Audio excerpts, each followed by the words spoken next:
Hello and welcome to the Basic Bee podcast. I'm your host and favorite SEO coach, Brittany Herzberg, and I am hunkered down for this insane snowstorm that's supposed to be heading to New England like any minute now. They're currently predicting about 17 inches of snow in Connecticut. So before we have any technical issues, I'm getting this episode recorded. Speaking of, today's topic is something that I've kind of talked about before, but it's been a minute and I want to share more than I previously have. Something that came up a lot in call number 1 of Shine with SEO was case studies. And if you haven't heard me talk about it, Shine with SEO is my 2-part blogging workshop. We had call 1 on January 23rd, and we have call 2 on January 30th. And yes, there is still time to join us. I think the day that this episode is being released should be January 30th, and this is your very last chance to join us live. January 31st is your very last chance to get this workshop for $47. I'll be turning this into an evergreen guide about blogging for business owners, and it'll be priced at $97, and I'm doing this over the weekend. So don't say I didn't warn you. Now, if you're newer to my world, hi. I'm not only the SEO queen, I'm also a bit of a case study whiz, specifically case studies with SEO. In this episode, I'm going to be sharing what case studies are and where they fit into your funnel, why case studies are so much more powerful when they have SEO incorporated, how long case studies should be and how frequently you want to aim to create them, what it actually looks like to create a case study with SEO. I'm going to be sharing my process and even my favorite tools. And I'm also going to be sharing a few examples with you, specifically Leah and Coley's case studies. Are you ready? All right, let's get into it. So what are case studies and where do they fit in your funnel? Case studies are also known as client success stories, and they are just that, the story of where your client or student is now that they've worked with you.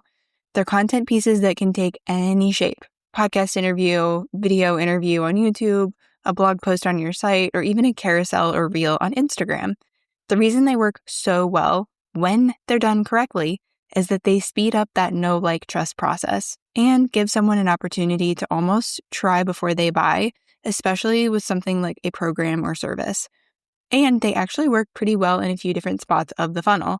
If you're not familiar with this whole funnel idea, we've got 3 sections called tofu, mofu, and bofu. Oh, it gets funnier.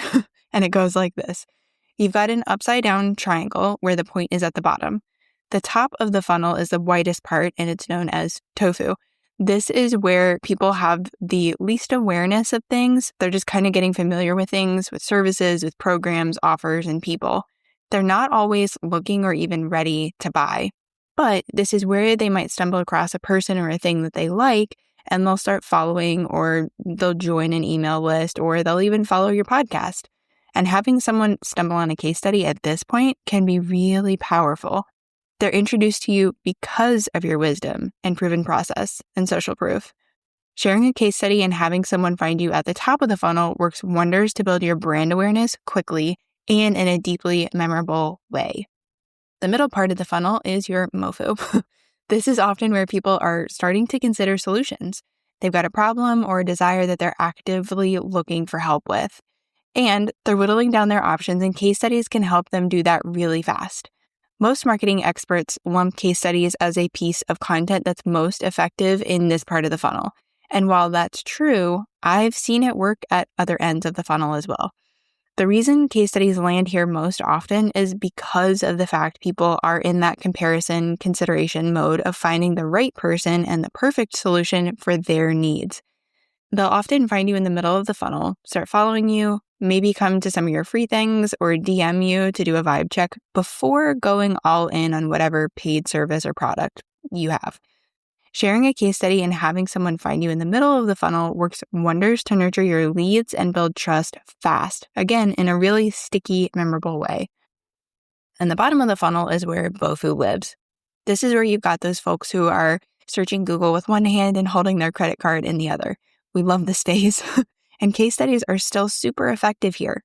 People are definitely in a vibe check mode, and they're looking at those fine details before they make a purchase.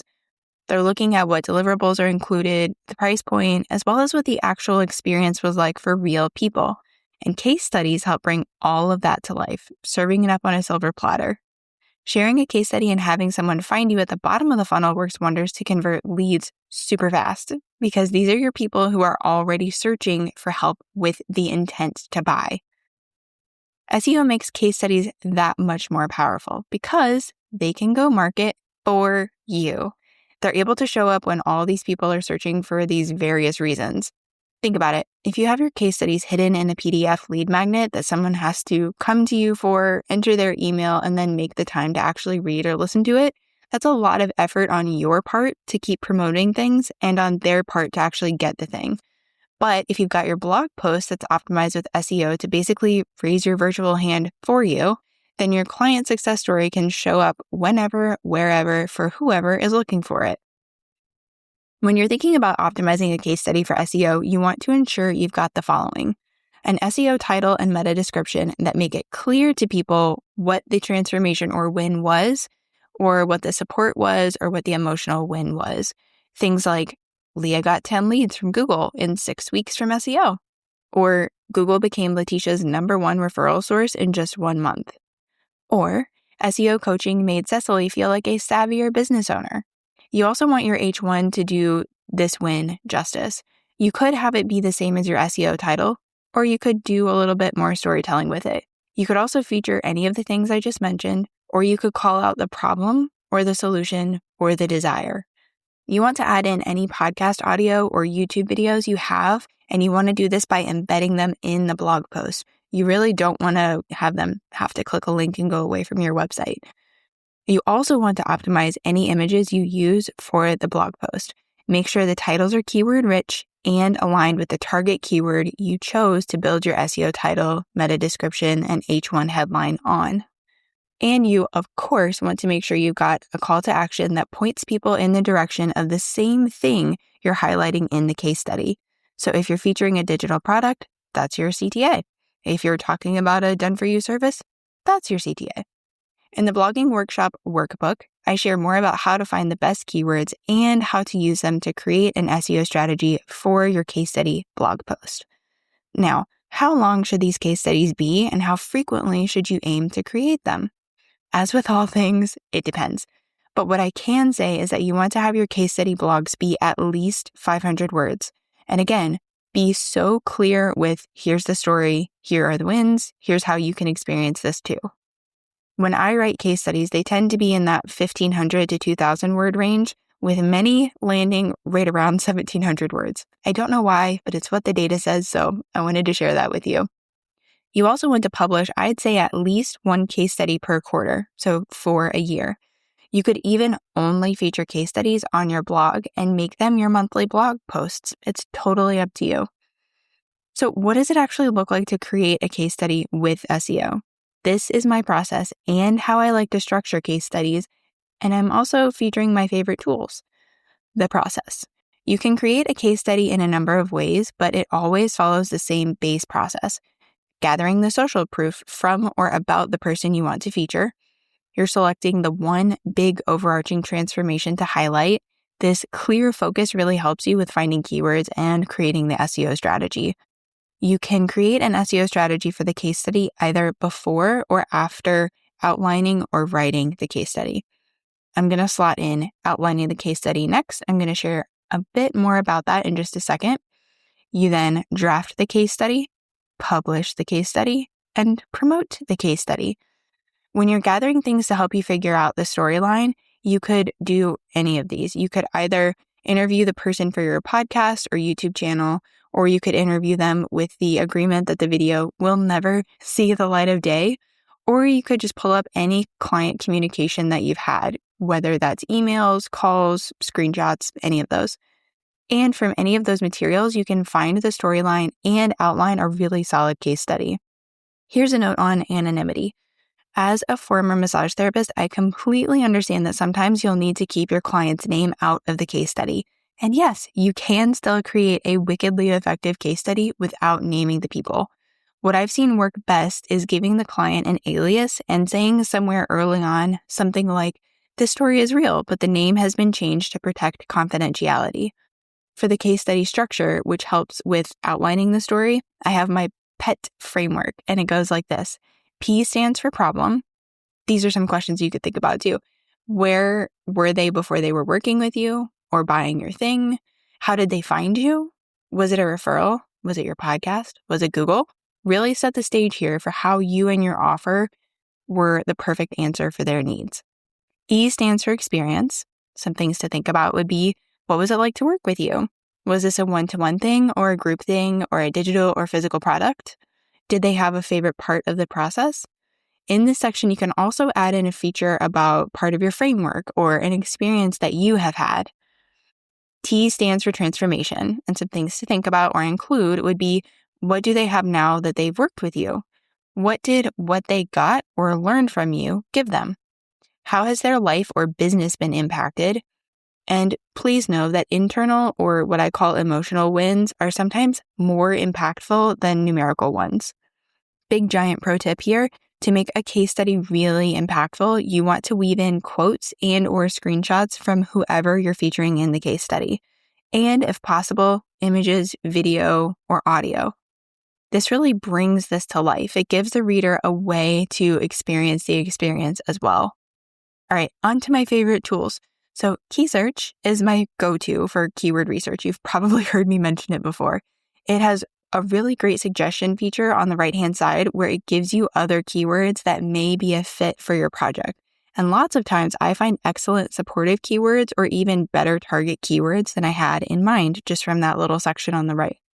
Buzzsprout is another wonderful tool, and it's where I like hosting my podcast.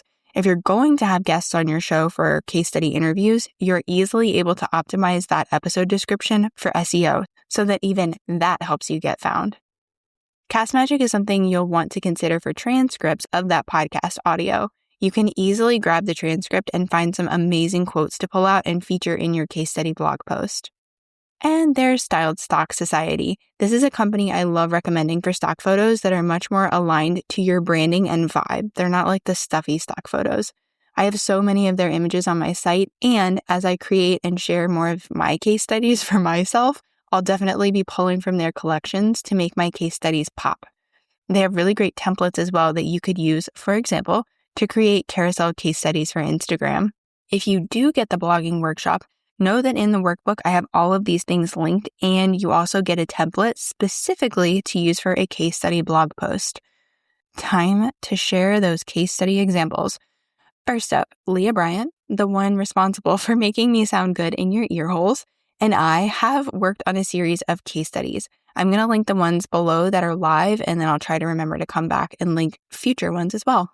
Leah is a podcast producer and coach for podcast hosts, so we've been able to show a bunch of different things with her case studies. We've also been able to show different results for her clients, like increased downloads, more inquiries, and even, yes, more money. We've also been able to highlight those different services she offers, from podcast launch packages to coaching programs to done-for-you podcast production services. And I'm sharing all of this because if your business is similar to hers in that way, those are some different angles that you can use in your own case studies.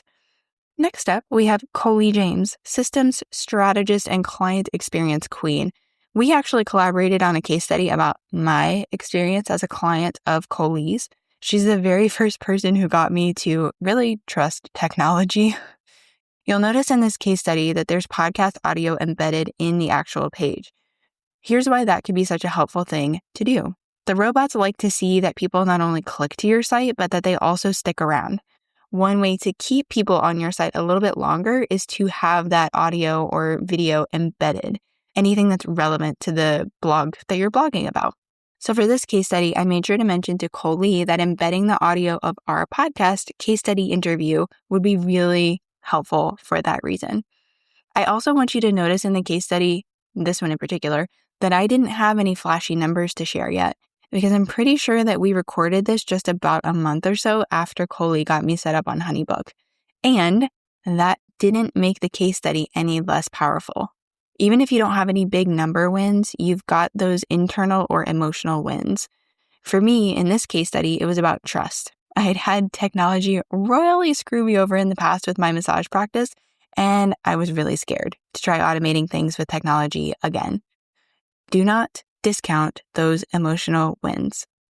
Case study blog posts sound like a monster of a piece of content to create, but when you realize that they can help bring in new leads and nurture your audience and even convert people into paying clients for months and years to come, it makes all that hard work really feel worth it. Over the years, you've even heard me share how case studies have impacted my business. Like that one time I had a client who heard part of a case study podcast episode. She then submitted an inquiry form, asked me one question, and booked her project and paid in full, all in under 36 hours. Leah has also shared with me that her case studies are consistently some of her most visited pages, and they lead to inquiries as well. Do not sleep on case studies. It's very doable to aim for one case study blog post per quarter. That's what I'll be doing in 2026. So you can follow along, and if you want, we could be accountability buddies. Remember that Shine with SEO, my 2-part blogging workshop, has the final live call today, January 30th. You can still get the workshop and workbook for $47 until January 31st, and then the evergreen version will be released, which you can get for $97. This includes everything, I mean everything, that you need to dream up, draft, and optimize those case study blog posts that will attract aligned leads and continue to market for you well into the future. I would love to hear your biggest takeaway from today's episode. DM me, I'm at Brittany_Herzberg on Instagram, or use the text button in the episode description, or leave a comment in the blog post. Until next time, know that I'm cheering you on your SEO journey.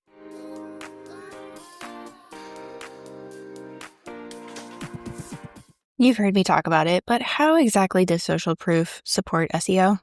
Well, your clients are kind of freaking brilliant because when they share what it's like to work with you or what they were able to achieve or accomplish with your help, they use words that other people are searching for. For real, they'll say things like, I walk away with practical tips to apply SEO to my own business, or all online business owners need to know about your SEO course, or Brittany helps me understand SEO in a real and tangible way. You know what's coming next, right? I need your help to get the Basic Bee podcast reaching more of the right ear holes. When you follow, rate, review, and share the show, that helps me help more entrepreneurs discover and lean into the magic of SEO. As a little extra incentive to write a review, once a month I'll be selecting one podcast reviewer to receive a free mini SEO audit.